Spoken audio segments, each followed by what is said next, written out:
Welcome back to Sunday Vibes, one and all from the Rookery Pub on Clapham Common. Look who's back. It's the three amigos, Christopher Hamill, Patrick Van Straan. I'm including myself in the amigo gang. I love that Doogie's not our amigo. No, he is our amigo, but he's not the original Sunday Vibes cast, I suppose, which people have been calling for. Though we love Doogie, unbelievable analysis, and he will soon be back on Sunday Vibes. Special guest Gav turning up halfway through this, fingers crossed. Yeah. No, he's not. How do we feel to be back together?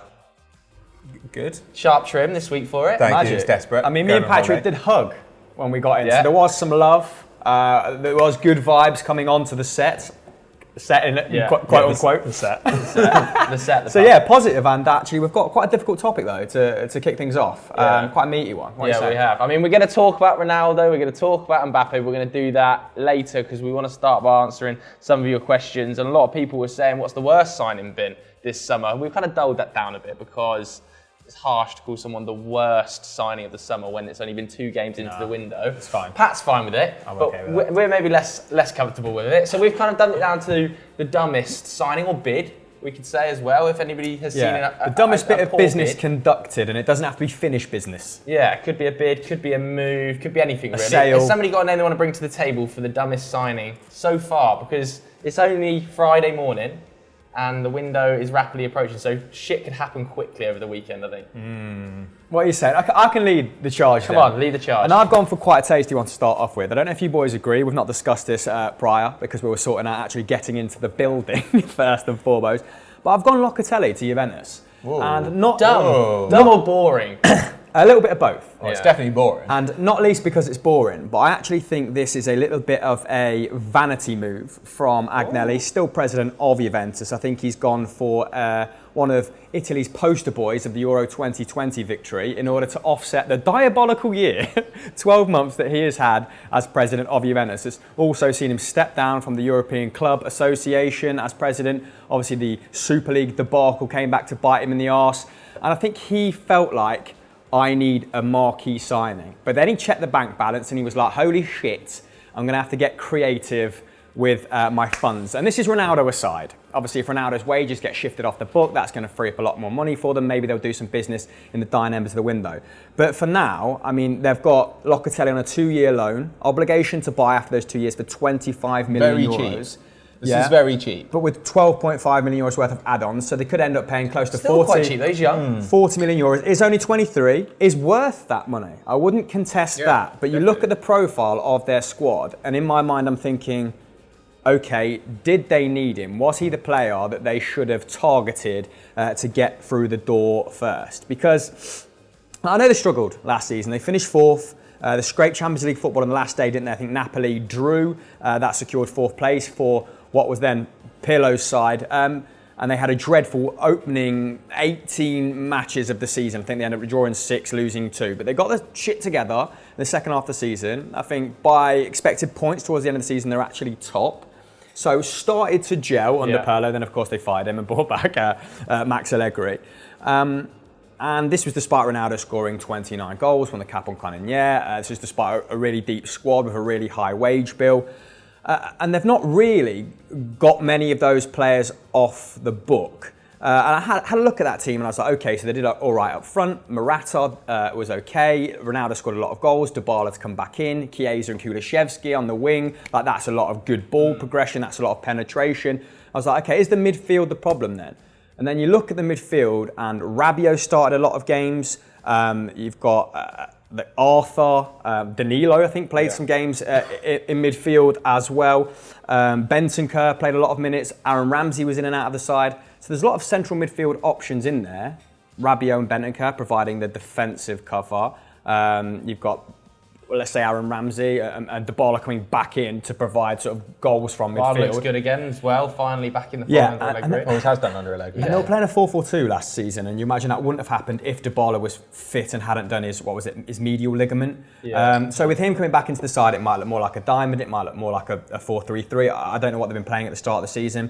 Weston McKennie was also their breakthrough star. They're trying to get rid of him. I think 1st or 2nd for minutes last season. I know. But that's just because they know they can get money for him, right? Yeah. Like, they need to, like Chris is saying, like the squad is overstuffed and has been for a while. And I think in McKennie's case, they're just like, oh God, we have to sell somebody. This is one of the few Yeah, players well, we might sell. I saw Tottenham were linked with him. Fabrizio Yeah. kind of poo-pooed that pretty quickly and said Juventus want 25 mil for him. It was a little bit like when bad. when Arthur got sold, was traded by Barcelona, and it wasn't necessarily a reflection of his performances. It was because of the situation they were in. That's probably how it would unfurl with McKennie. But either way, what I'm saying is a shitload of central midfielders, and they've got a 33-year-old right back. Admittedly, he had a great campaign last season. And they've got Chiellini, who's 37, Cuadrado, like I said, 33, and Sandro is 30. And I would have thought that the majority of their money should have gone into rejuvenating that back line. I mean, Demiral's gone out on loan. Or with an option. Yeah, Mattia Caldara, I think he's just gone to... did he go to Atalanta and then to AC Milan? I don't know if Juve retained ownership over him. But either way, what I'm saying is that money, in order to future-proof the squad, should have gone on the defence. But they've brought in, pardon me, a guy who's like always been a high-volume passer, whose distribution is very good, who doesn't really lay on an awful lot of chances because he's like a deep-line playmaker. I think he played in a little bit more of an advanced position in the Euros than he necessarily did for De Zerbi's Sassuolo.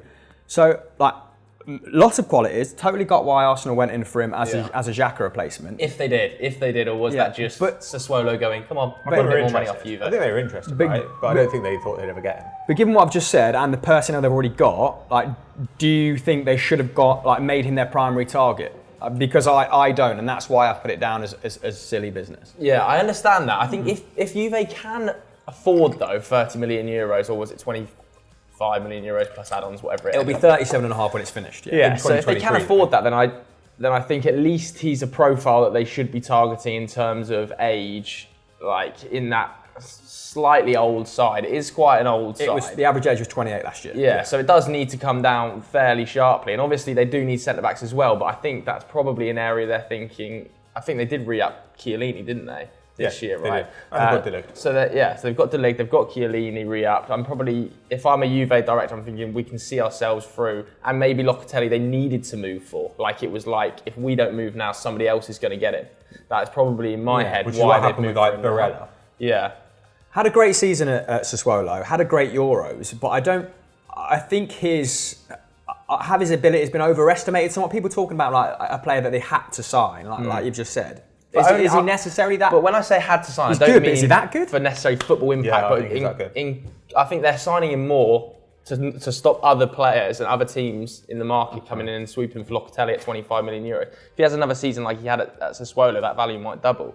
I don't know when his contract was up actually at Sassuolo, but if he was on a long-term contract, I think they've spotted an opportunity in the market, taken advantage of it and said, you know what, even if he only plays 28 games this season for us, he'll be in the system, he'll be in the side, and we've got him ahead of everybody else. And I don't think there is a big opportunity cost to getting him, knowing that all that money is really going to go out in 2023 rather than now. I completely agree about fullbacks. I think fullback is an area they've been kicking the can down the road for so long, they really need to deal with it. Unless they've got guys coming through the Primavera who we don't know about. I mean, I know last season they played some guys like out of the Primavera, so maybe their plan is to do something like that again. But I think that I think it is a huge opportunity for them. Like I look at their best midfield and Locatelli will definitely be in it. In fact, he might be the best player in it.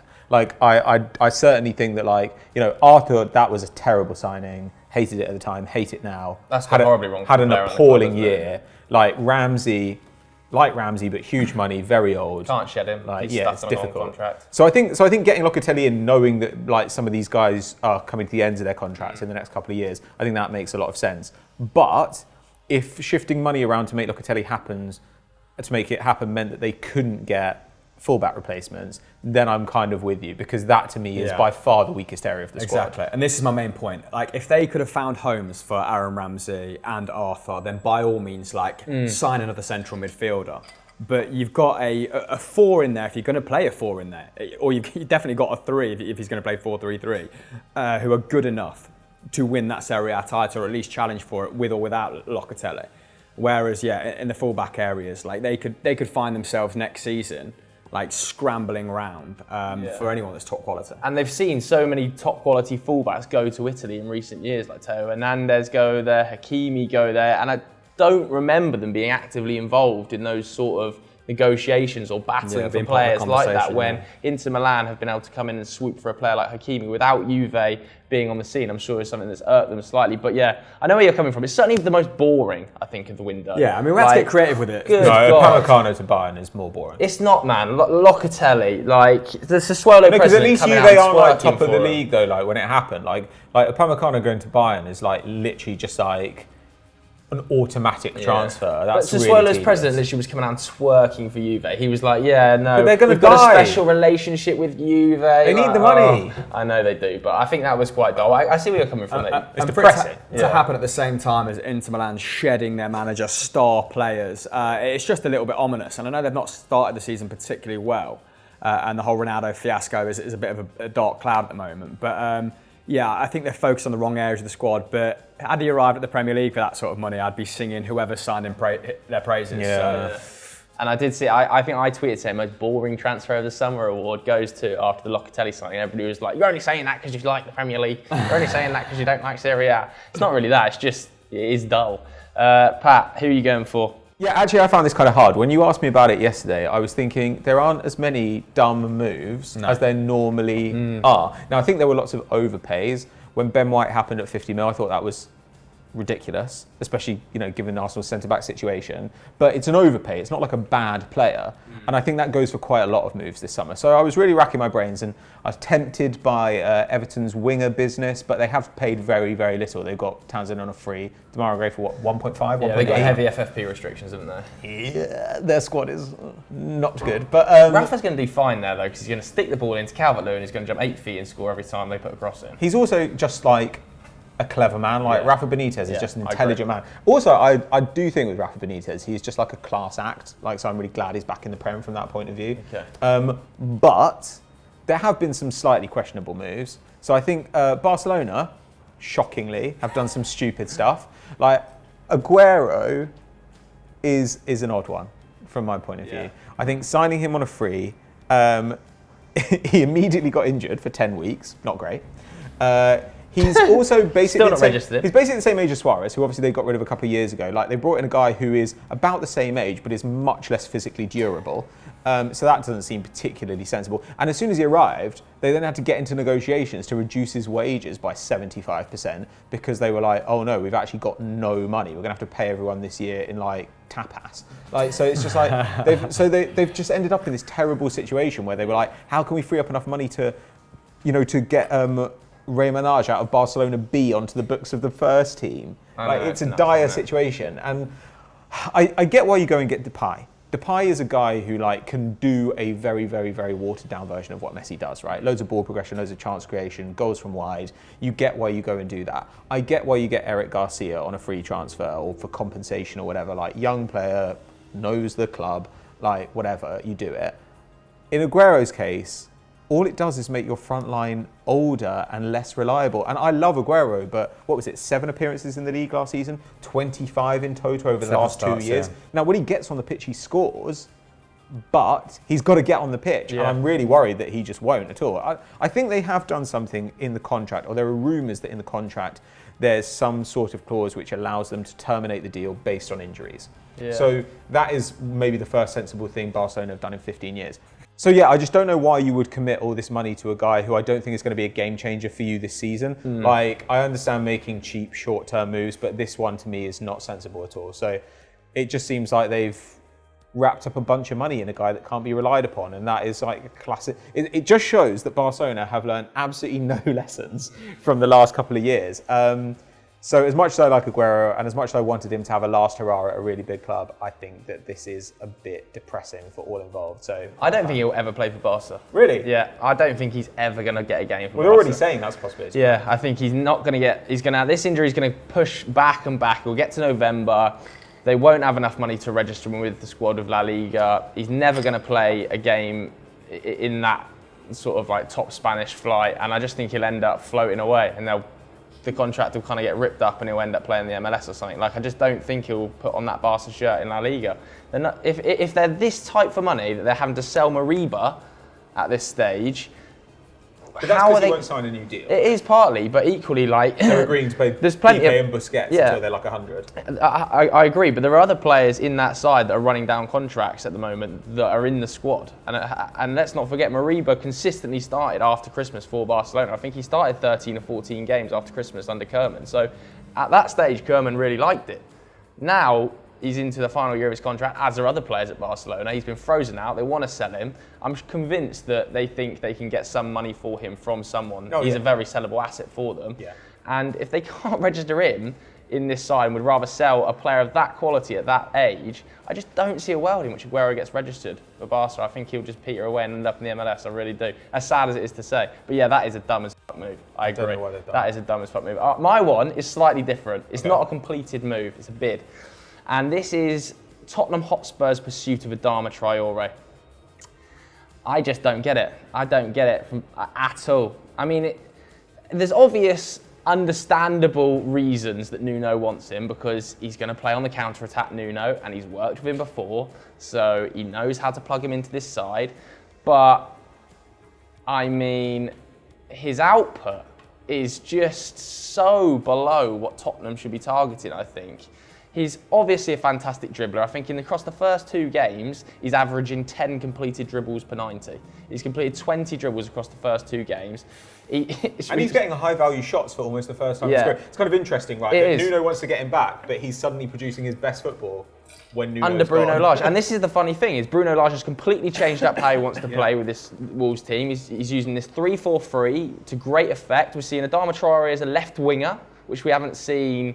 I mean, I can't remember the last time I saw Adama Traore stuck out on the left wing. That's Because smart. you don't want him cutting inside there. Yeah, and it also, like, he has to resist the temptation of just hitting the byline and crossing it like he was doing for the previous 3 years. It's interesting. He's able to burst in behind. We've seen Ruben Neves slip multiple balls in behind. I think so far this season, Wolves have produced 42 shots in the Premier League. They haven't scored a goal. Only Liverpool have produced more shots than them. They are playing some really high, intense pressing football, which is exciting because Wolves under Nuno has been sit back, let's soak up, let's absorb, and we'll break. And I think this is his problem at Tottenham. The first 2 games I've seen, they should have been beaten by Wolves, let's face it. Against City, it was ideal because they can sit back and let City have the ball and absorb and break. And Lucas Moura was superb in transition. Still got a bit of luck though. They could have been 2 down. Yeah, absolutely. But Lucas Moura was superb in transition. And I don't think Nuno is going to be able to do that consistently throughout the season at home. And if he wants to do that, that's clearly the reason he's targeting Adama Traore, to sit back and play on the break and transition quickly. Not many better players in world football than Adama Traore for that role. To get you from box to box, yeah. But I just don't think he can do that, Nuno, at Tottenham Hotspur, especially playing at home in front of that Tottenham Hotspur crowd this season. I think they need to be way more progressive up the pitch. I think the forward options they've got are already exciting in transition, in Lucas Moura and Bergwijn, very exciting players in transition. You've got 2 of the most elite finishers in the league, in Heung-min Son and Harry Kane. Like Adama Traore for £40 million, that money can be spent better elsewhere in that Tottenham team. I'm convinced it can be spent better elsewhere in that Tottenham team. They're still looking for a partner for Christian Romero at the back, for goodness sake. Like, I love Ollie Skip, and I think he's going to be having a really good season, but started the first 2 games at defensive midfield. I think that's an upgradable area. Harry Winks is still getting minutes. So if you're going to spend 40 million, I just don't think Adama Traore is where you put that money. And I understand it's going to be set back a year because it's 5 million up front and on loan and 35 million at the end, but I think a centre-back for 40 million is a much higher priority for Tottenham Hotspur, given that Davinson Sanchez, Rodon, Romero and Dyer are the options. Like, Romero, exciting, really looking forward to seeing what he does this season. He was super active defensively in Serie A, wasn't he? And obviously won the Serie A Defender of the Year award. But at Tottenham, if Nuno wants to just sit deep, he's not going to be able to just fly out and be really active and make loads of tackles and put himself about like he does for Argentina and like he did for Atalanta. So I just don't understand the move. From my point of view, I think they can do a lot better with £40 million than spending it on Adama Traore, who's also 25. If he was 21 and I think he could progress into a new player, he's consistently hit these numbers now. He's consistently not got above 5 goals in the league, not got above 5 assists. I think his highest assists tally remains when he was in the Championship. In at 2019, Wolves. 2019-20, he got 13 goals and assists. Yeah, but then last which is season, by far his highest. Yeah, that came at tumbling Wolves. down to 4 last season. Yeah, and I think he's going to be effective for Bruno Lage as well, because Pedro Neto's out with that knee problem. They had a report back this week, didn't they? I watched Bruno Lage's press conference where he said he's had complications with rehabilitation, so he's not going to be back till November. And that front three of Traore, Jimenez and Trinquao, that's exciting. I think if I was Adama Traore as well, I'd be looking at Spurs thinking, how many minutes am I going to get here? Am I nailed on a starter in that front three? Lucas Moura has been immense pre-season, started the season really well. Bergwijn is a bit hit and miss, but is obviously well thought of by Nuno. Then you've got Kane and Son, who are nailed on the team sheet every single week. So I think from a lot of different directions, this move makes very little sense. I do think we have to caveat his numbers last season with the fact that Jimenez. Adama wasn't that. Jimenez was injured and he had Willian Jose in front of him yeah. instead of Jimenez, and Willian Jose got 1 goal in 12 starts. But I agree in the sense that I think it would be a huge overpay. Obviously, he's a bit of an enigma, isn't he? Last season, he was completing like 5.6 dribbles, which was in the top 1% half of wingers across Europe. So far this season. Yeah, top 5 leagues. But then like his expected assists were quite low because the quality of chance he was creating, wasn't great. Still a creative force in that Wolves.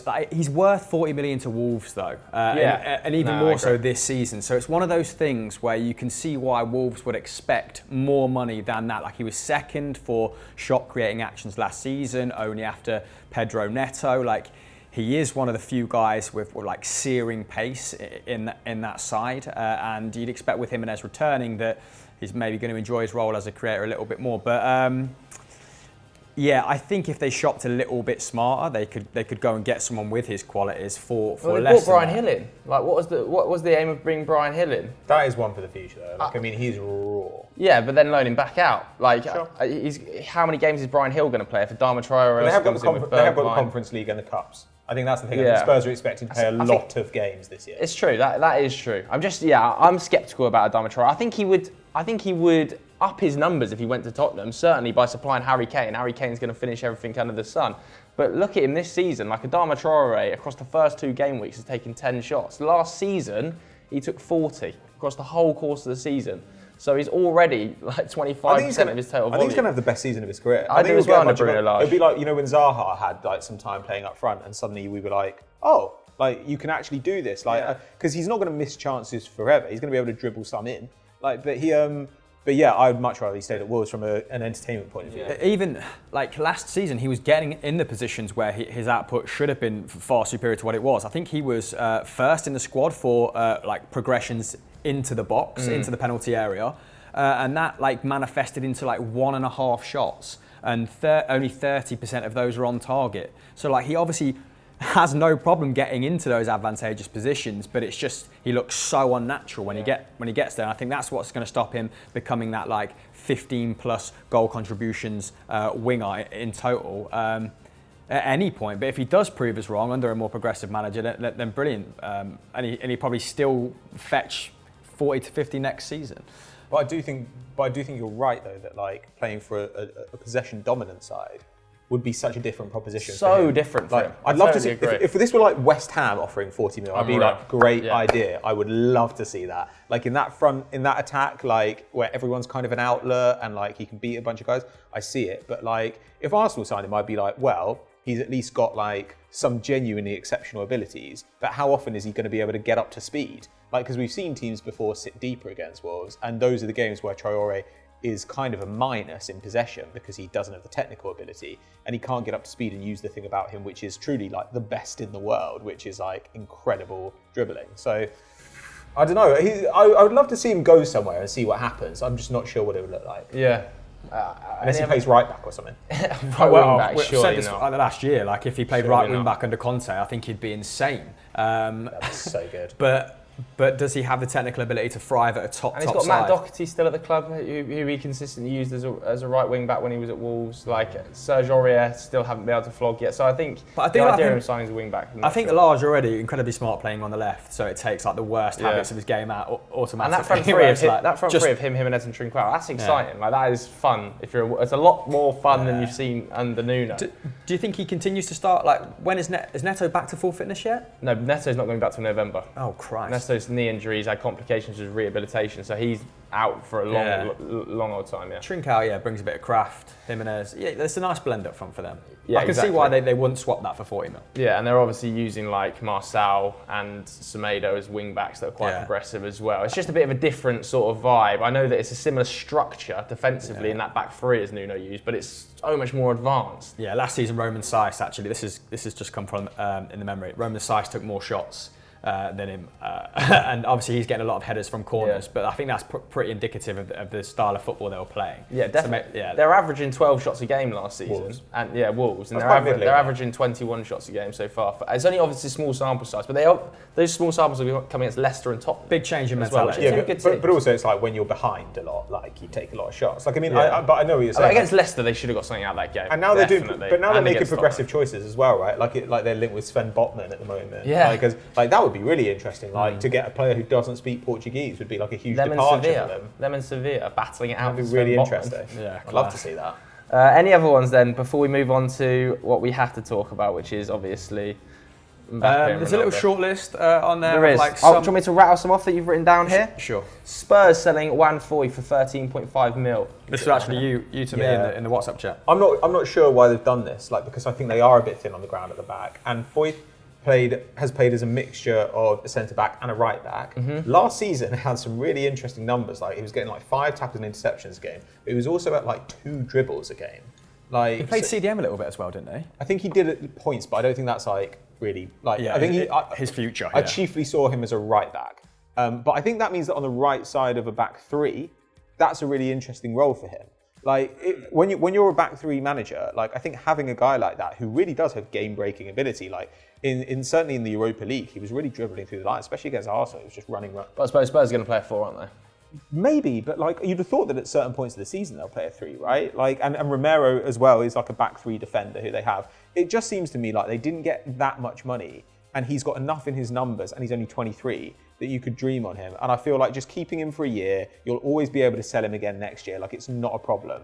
Like it would have been worth keeping him around and seeing if he can develop himself. Do you think it's because Nuno doesn't really look for those qualities in his defenders? Like Joe touched upon earlier, and like I kind of tweeted about a week ago, like Wolves had the most passive defence in terms of pressures in their defensive and midfield third last season, and obviously they've just bought in Christian Romero, who's like an expert at flying out and winning the ball in high risk situations. Like if he has Romero and Foyth, who are these guys that want to break lines, who want to like dash the attackers.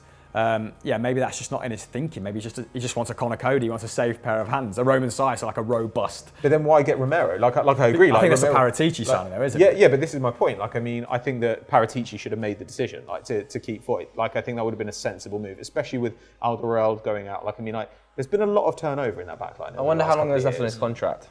Because if his contract was up next year, maybe they thought this is the last. I suppose that's true. I haven't checked that. So that's possible. But I look at him and I just think.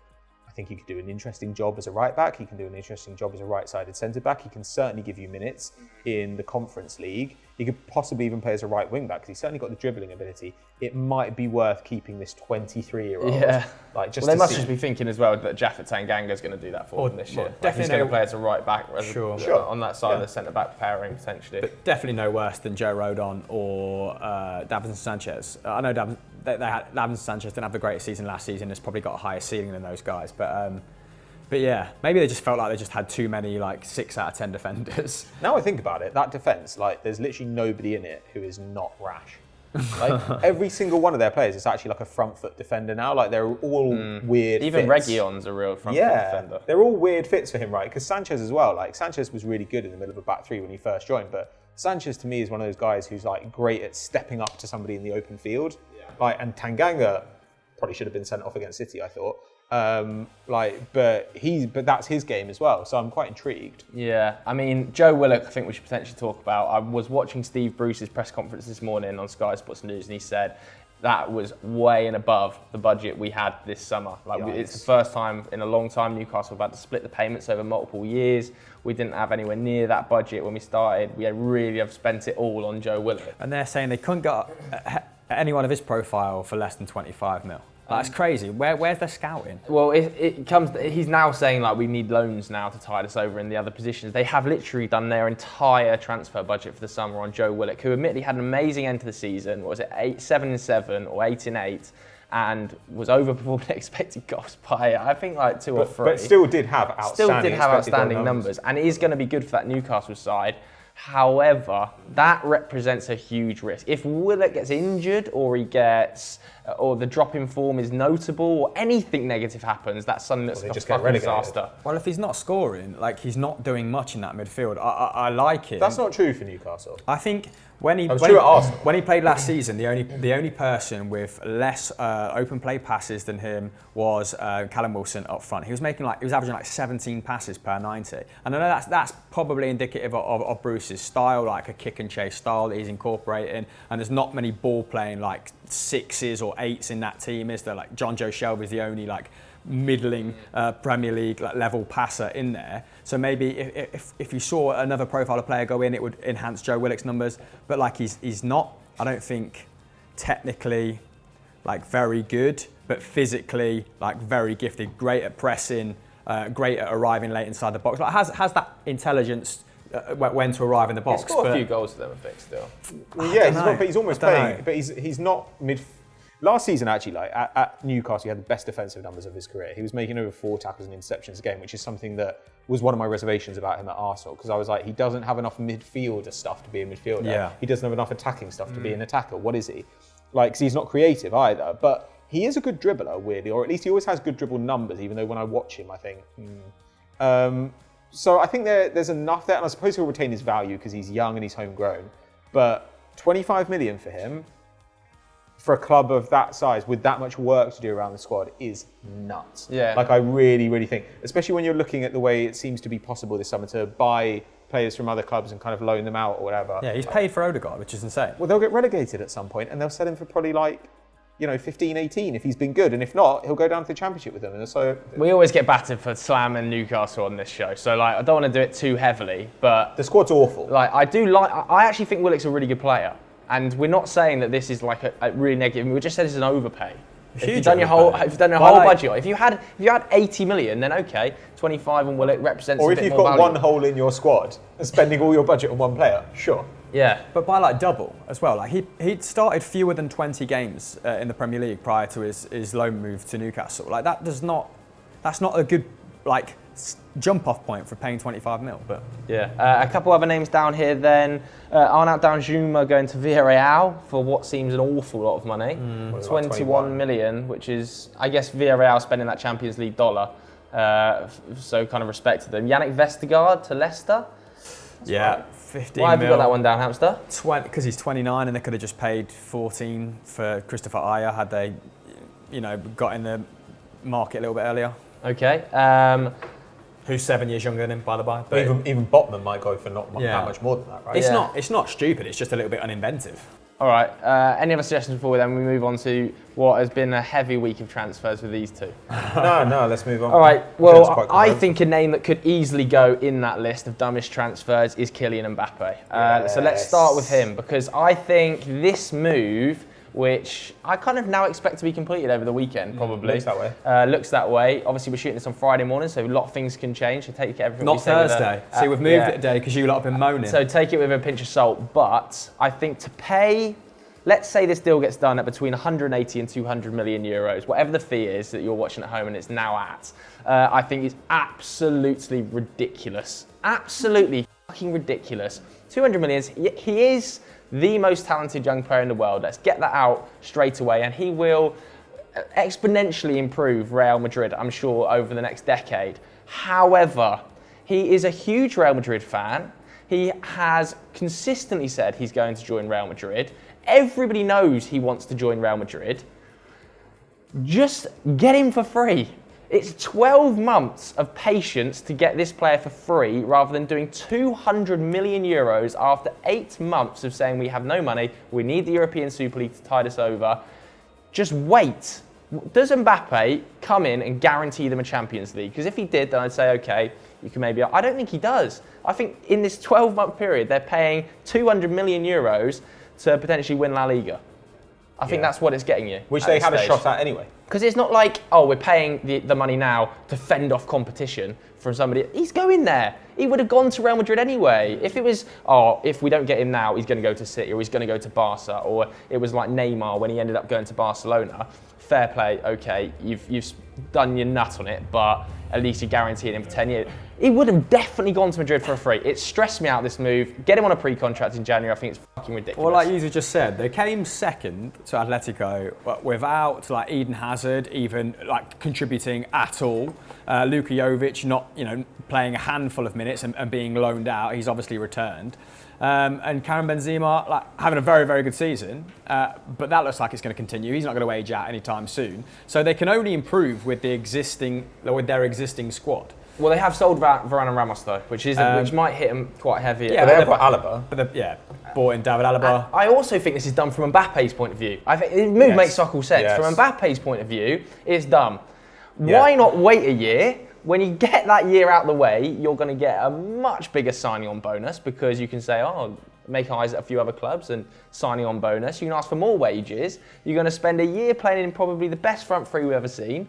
You're going to spend a year playing alongside Messi. You're at a club way more likely to win the Champions League. Maybe Real Madrid are worrying about like the sort of prospect they'll be in 12 months. Say they don't win the league again. Say they crash out the Champions League nice and early. Like they're not signing any big names, are they? We've got a shipment of beer here for Pat's return. That was last week, wasn't it? What this is, absolutely 100%, what this is Florentino Perez putting his bollocks on the table and saying, you will not bully me. Are they worried that won't Manchester bully City me. are just going to come in 12 months' No, time mate, and be I'm like, telling listen, you, whatever Real Madrid pay, this we'll is pay Florentino more. Perez putting his balls on the table in front of Nasser Al-Khelaifi and saying, you're not going to bully me. We're the big boys in town. We'll come and take any of your players at any time. No, but look at the profile of their squad. That like he's not like the cherry on top, is he? They need He's to not, like but overhaul. he needed a 3 or 4 statement. He positions. knows he needed a statement, Florentino Yeah, Perez. but and this is a PSG then have statement. kind of called his bluff, right? As in they've been like, okay then, like find your 200 mil and find your money that you're going to pay Mbappe and we will see how you look in 3 years' time. I think so, but I'm just convinced this is Florentino Perez's power move on he's an PSG, saying we can idiot. take whoever we want in world football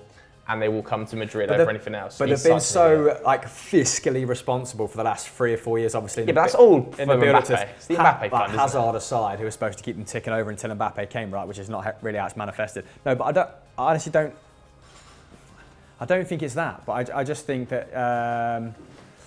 Maybe it just needs to like reaffirm themselves. New stadium opening. Maybe it is a bit of a vanity play. Who knows? I don't know. I mean, how do we think he'll do at Madrid this year? Yeah, it'd be great. He's amazing.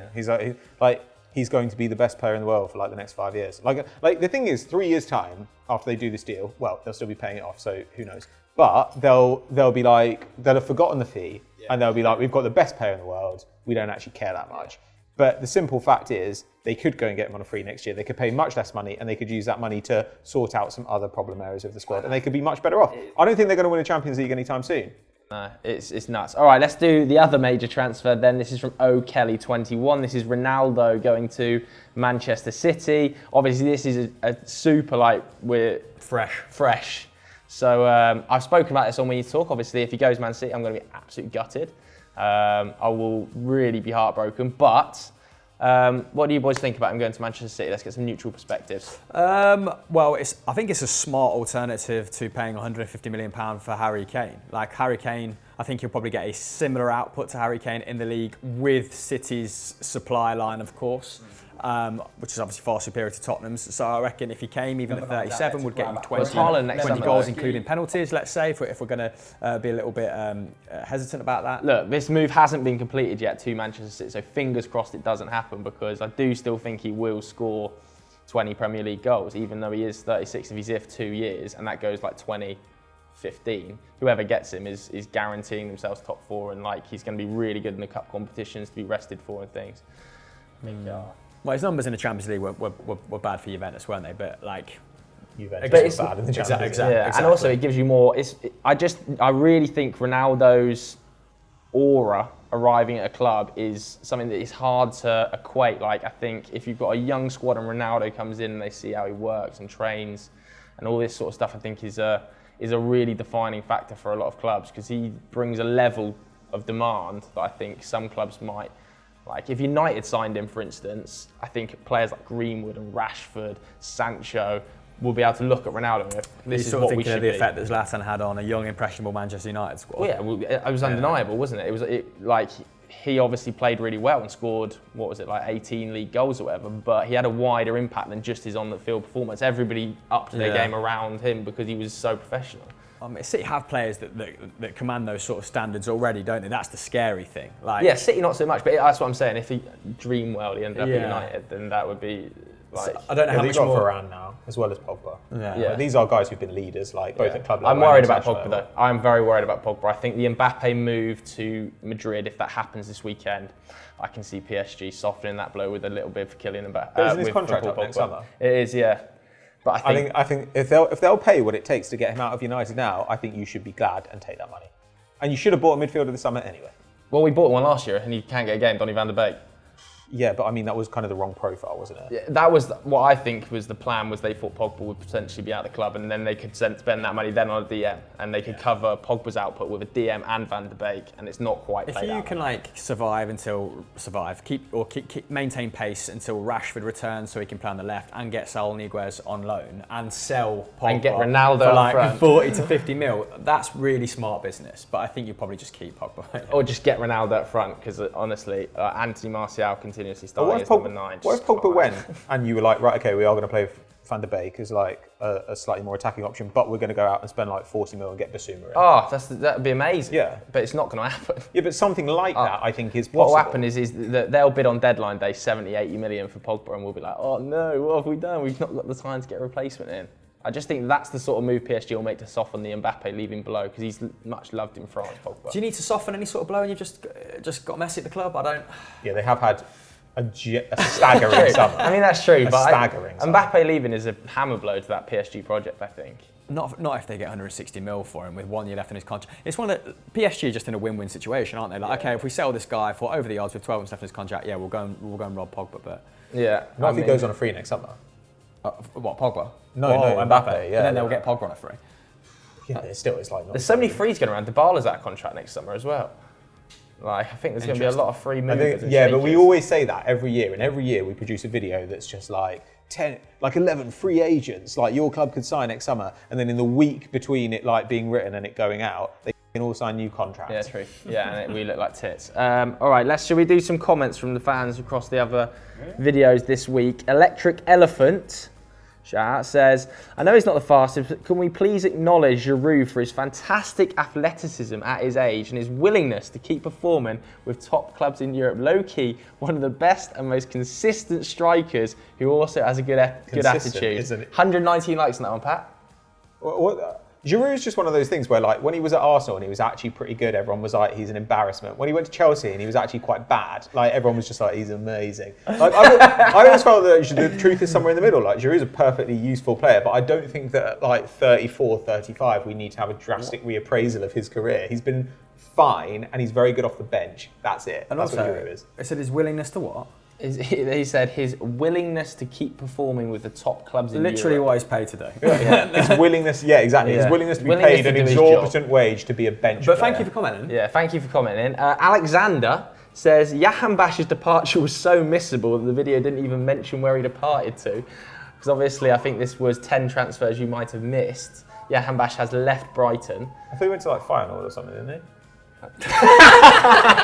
But yeah, he's gone back to the Eredivisie. I swear I read that, like as in did the VO for that script. I swear it might have said where he came from. Yeah, I'm sure it did. This guy just missed it again. Yeah. Alexander just missed it. It was that missable. Nah, Yeah, he's probably right. Probably got cut.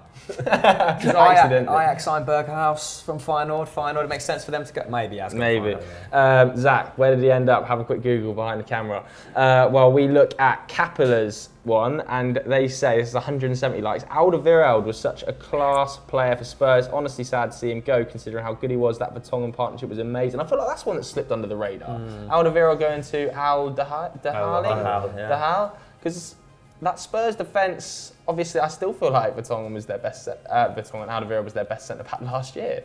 Yeah. Maybe it's just because he was out. No, I think he was as well. Running down and like they've got younger options that they'd rather focus on now. But And they signed him to a new deal, right, with improved terms. He was on a fair chunk of wages, and I think after the pandemic, they were just like, oh, should we have given Alderweireld that deal? And then they got a chance to sort of renege on it and just went for it, I think. But And they wanted to they re-signed Son, right? Yeah. And now it looks like they might re-sign Kane. They need the wage space actually in the end.